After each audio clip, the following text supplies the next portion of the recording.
On a crisp October morning in 2003, a husband kissed his wife and young son goodbye, not knowing it would be the last time he ever saw them alive. By nightfall, their car was still parked at the trailhead, keys locked inside, but the seat sat empty. From that moment forward, Michael Pierce's world fractured. His wife Laura and their 8-year-old son Evan had vanished into the Colorado Rockies, swallowed by the silence of the mountains. Pause for a moment. Have you ever said goodbye to someone, expecting to see them in a few hours, only for life to prove you wrong? That's the gut punch that defined Michael's existence for the next 20 years. No body. No explanation. Just endless waiting. The disappearance shook the entire community. Search teams scoured the ridges with dogs, helicopters, and hundreds of volunteers. Yet no trace of Laura or Evan surfaced. Neighbors whispered theories: had they gotten lost, fallen, been attacked, or even crossed paths with someone dangerous in the woods. But no evidence came, only silence. Think about it, what would torment you more, knowing your loved ones had died, or never knowing at all? For Michael, it was the second. Every day for 2 decades, he lived with a question that refused to be answered. He refused to declare them gone, refused to let the world box their memory into paperwork. Birthdays came and went with no candles blown out. Holidays passed with chairs left empty at the table. Their boots, their toys, their rooms stayed untouched, as if somehow they might return. This is where we begin, on the thin line between hope and despair, in the wilderness where truth remained buried for 20 years. And when the answer finally did come, it wasn't uncovered by detectives, or by some dramatic break in the case.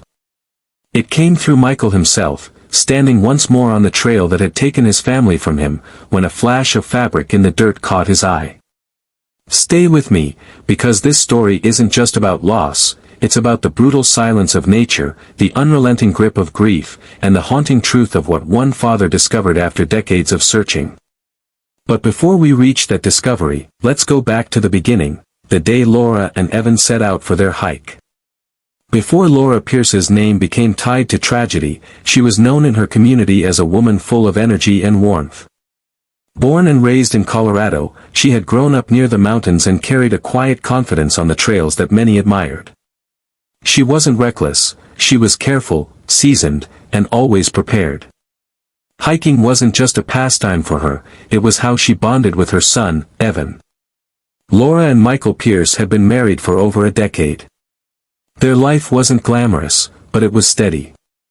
Michael worked long hours at a manufacturing plant, the kind of man who took pride in providing.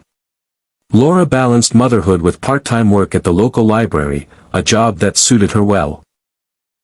Friends often joked that Laura always had a backpack ready, filled with snacks, trail maps, and a flashlight, just in case. Evan, at only 8 years old, was her shadow. He was the kind of boy who carried his disposable camera everywhere, snapping blurry photos of birds, rocks, and family dinners. His favorite subjects, though, were the mountains. To him, every ridge and trail felt like the setting of a grand adventure. He idolized his mother's confidence outdoors, trusting her completely when she said the trail would be safe. Please don't forget to subscribe to the channel and turn on notifications so you never miss our videos. And let us know in the comments where you're watching from, thank you. That October morning in 2003, their day started like any other weekend adventure. Laura promised Evan they'd explore Emerald Ridge, a trail they had walked before. It wasn't considered dangerous, just a few miles of switchbacks winding through the Rockies. She packed peanut butter sandwiches, 2 water bottles, and his camera. Michael, though tired from the week, decided to stay home and catch up on work.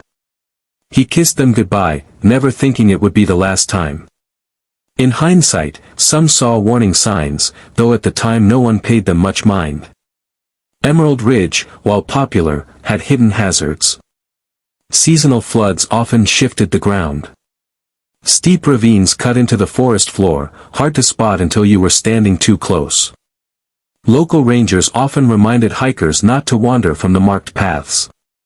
But Laura had hiked there before and trusted her instincts. At home, Michael admitted later that he felt a flicker of unease that morning. Not fear exactly, more like a nagging thought he pushed aside. He told himself he was being overprotective. After all, Laura knew what she was doing. Still, as the day dragged on and evening shadows stretched across the yard, he found himself checking the clock more often. By nightfall, the unease had turned into dread. Friends and neighbors would later say the family seemed happy, with no hint of trouble at home. They weren't wealthy, but they were close-knit. Laura and Michael occasionally argued about money or work schedules, but nothing that stood out as unusual. Theirs was not a household marked by conflict, it was one shaped by routines, laughter, and shared dreams of watching Evan grow. Yet looking back, Michael would replay every detail of that day in his mind, searching for meaning in the ordinary.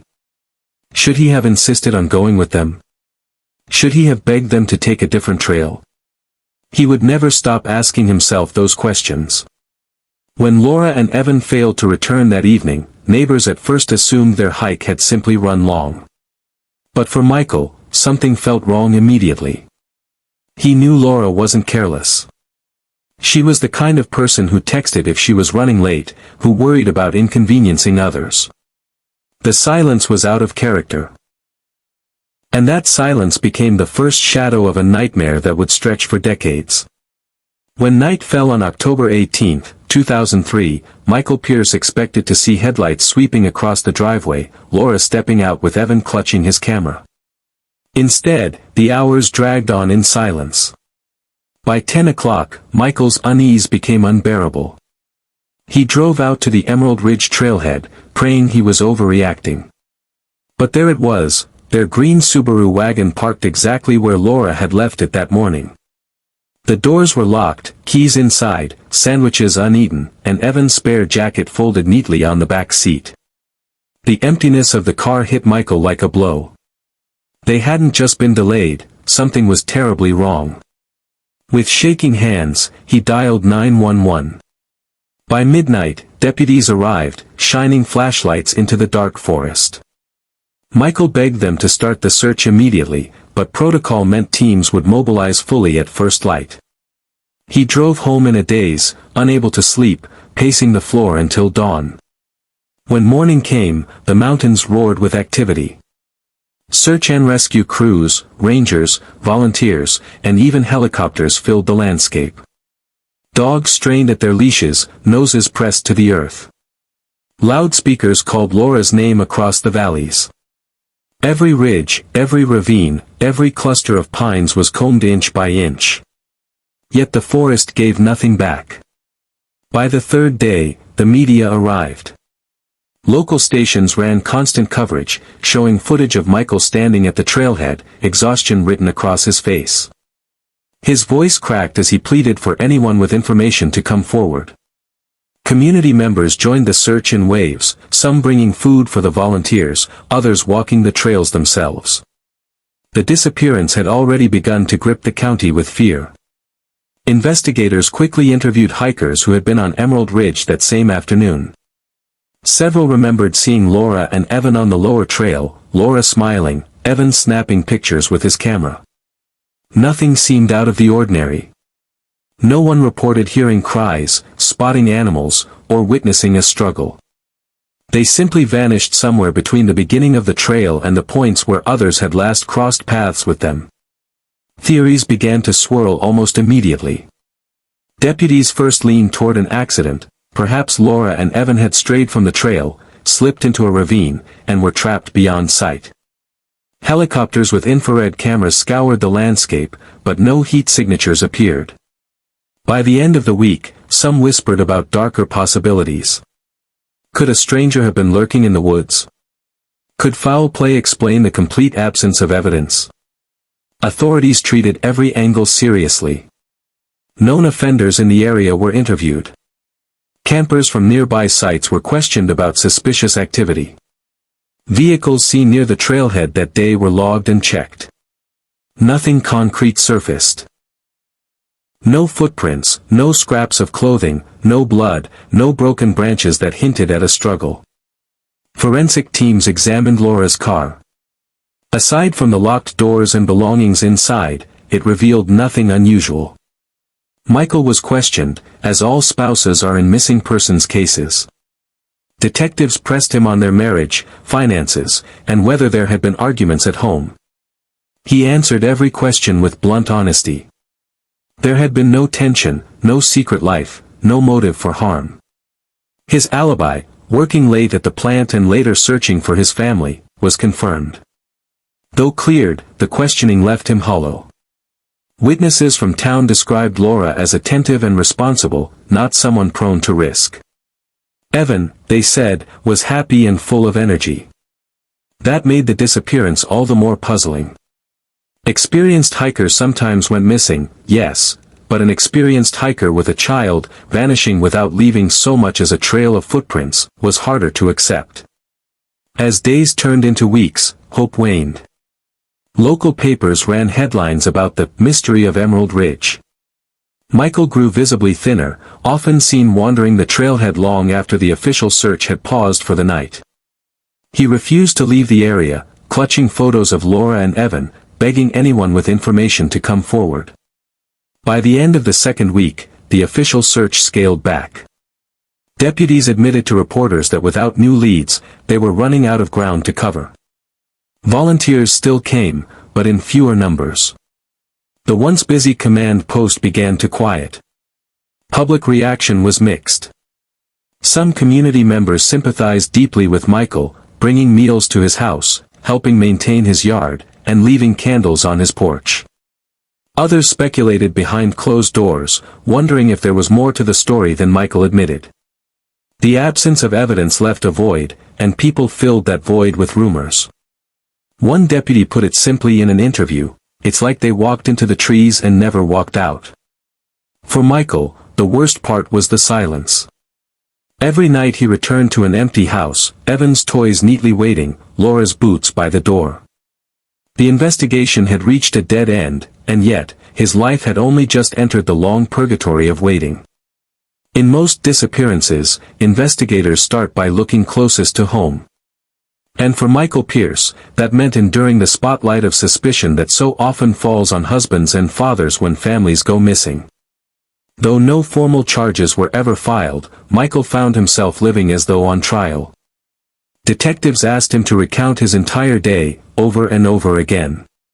Where had he been when Laura and Evan set out? Could anyone verify his hours at work? Why hadn't he gone with them? Why did he wait until midnight to call 911 instead of sounding the alarm earlier? Michael answered patiently at first, but over time the constant questioning became another layer of torment. His co-workers confirmed he had stayed late at the plant. His boss vouched for him. Neighbors saw him leave for the trailhead that night in a panic. Still, whispers grew louder in town, "He's too calm," some said. Others wondered if financial stress or marital tension had played a role. The media amplified these doubts. Television segments leaned on familiar narratives, husbands hiding secrets, family men with double lives. Though reporters had no evidence, headlines hinted at the possibility of foul play within the home. Michael would later say those weeks felt like being suffocated under two griefs at once, the loss of his family, and the suspicion of a world that thought he might be to blame. Meanwhile, investigators chased other leads. Registered offenders in the area were interviewed again. A transient man spotted near the trailhead was picked up and questioned for hours before being released for lack of evidence. A hunter who had been camping nearby was scrutinized when inconsistencies appeared in his timeline, but nothing tied him to Laura and Evan. Each suspect became a brief headline, then quietly faded when proof never surfaced. Still, the damage was done. Each false lead hardened the community's sense of unease. Rumors spread like wildfire. Parents told children to stay off the trails. Some residents were convinced a predator had struck, while others remained fixated on Michael.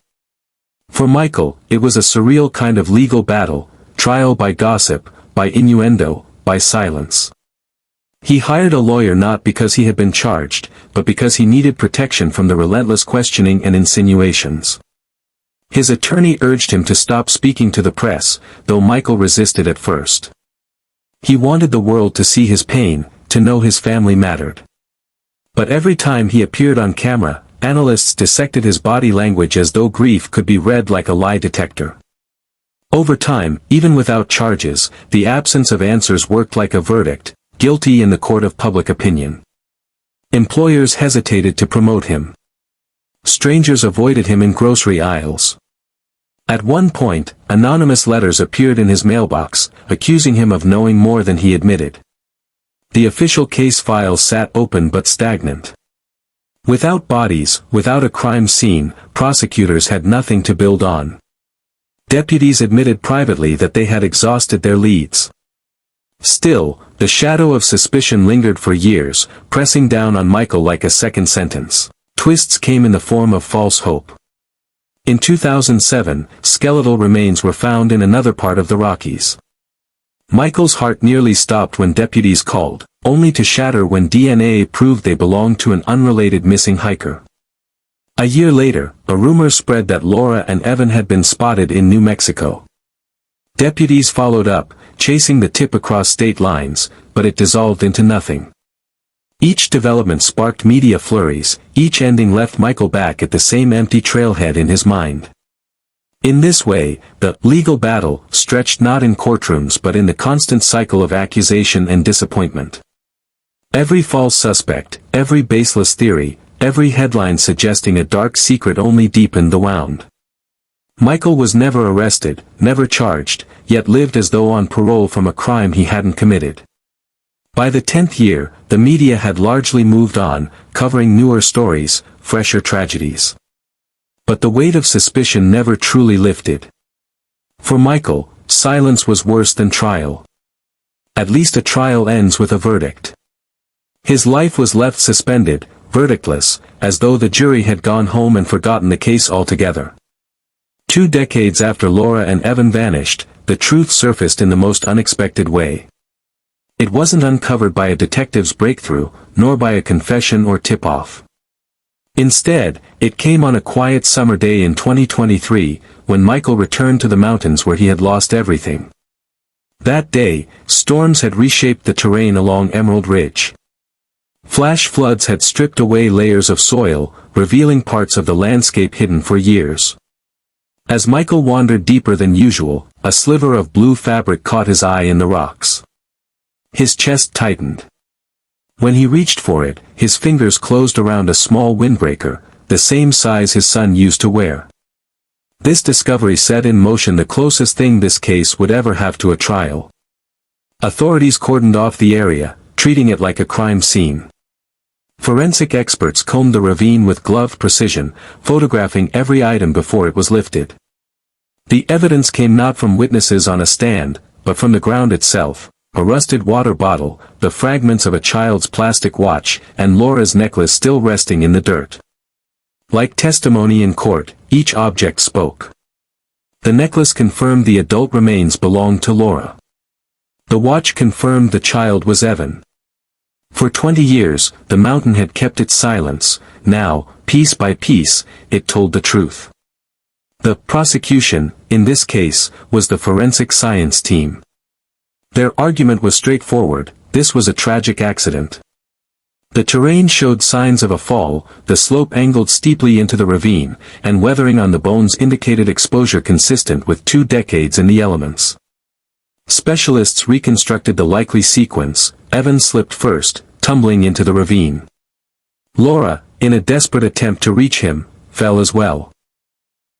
Injured, hidden by brush and rock, they could not call for help.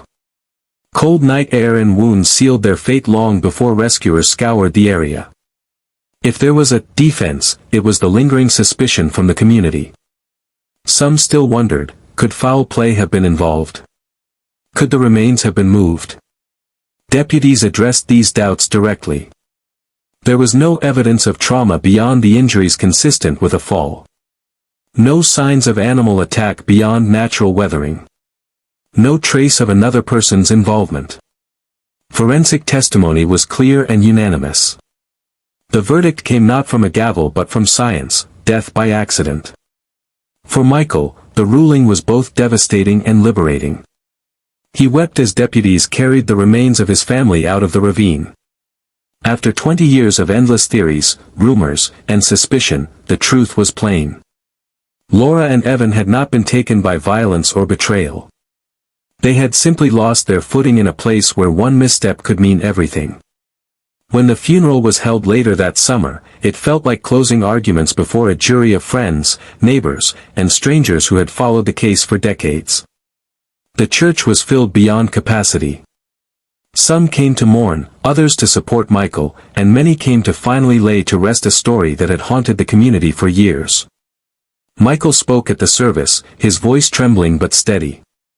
He told the crowd that closure was not the same as comfort, but that at least the years of uncertainty were over. He urged them to honor Laura and Evan not through fear, but through care for each other, and respect for the dangers of the wilderness. The public's reaction was a mix of sorrow and relief. Sorrow at the confirmation of death. Relief that the mystery was finally solved. Local papers framed it as a verdict of nature itself. The mountains had hidden them, and only time had revealed their resting place. For Michael, the trial was over, the sentence delivered. His punishment had been 20 years of doubt and suspicion, a punishment he bore without ever being guilty. Now he could finally exchange uncertainty for grief, a trade as cruel as it was necessary. Thank you for staying with me through this heartbreaking story of Laura and Evan Pierce. Stories like this remind us how fragile life can be, and how much strength it takes for those left behind to keep going in the face of unanswered questions. If this case moved you, I'd like to hear your thoughts. Do you believe closure brings peace, or does it simply change the shape of grief? Share your perspective. I read every comment, and your voice helps keep these stories alive. If you found value in today's video, please take a moment to support the channel. A simple like, share, or subscription helps us continue bringing you more powerful true crime stories that not only inform but also leave us reflecting on the lessons behind them. And don't forget to hit the notification bell, so you never miss an upload. Before you go, let me know in the comments where you're watching from. Our community spans across the globe, and I'd love to see how far these stories travel. Until next time, stay safe, stay aware, and I'll see you in the next video.